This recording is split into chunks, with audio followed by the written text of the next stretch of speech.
চট্টগ্রামের হালদা নদীতে কিশোর গ্যাংয়ের হামলার মুখে নদীতে ঝাঁপ দিয়ে নিখোঁজ হয়েছেন রাউজানের সাব্বির নামের এক যুবক।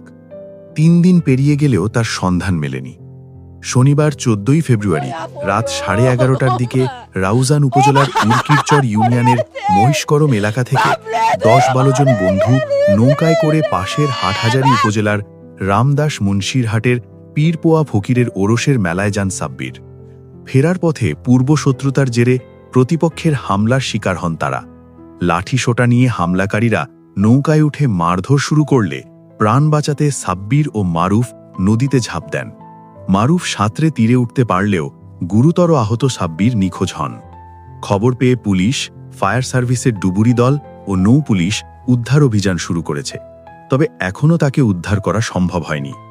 নিখোঁজ সাব্বির রাউজান উপজেলার উরকিরচর ইউনিয়নের ৬ নম্বর ওয়ার্ডের মহিষকরম এলাকার মান উল্লাহ চৌধুরী বাড়ির রাজমিস্ত্রি আব্দুল মান্নানের ছেলে। তিনি আগে বেকার থাকলেও বর্তমানে বাবার কাজে সহযোগিতা করতেন। পরিবারের সূত্রে জানা গেছে, আগামী কয়েক মাসের মধ্যে তার মধ্যপ্রাচ্যের একটি দেশে পাড়ি জমানোর কথা ছিল।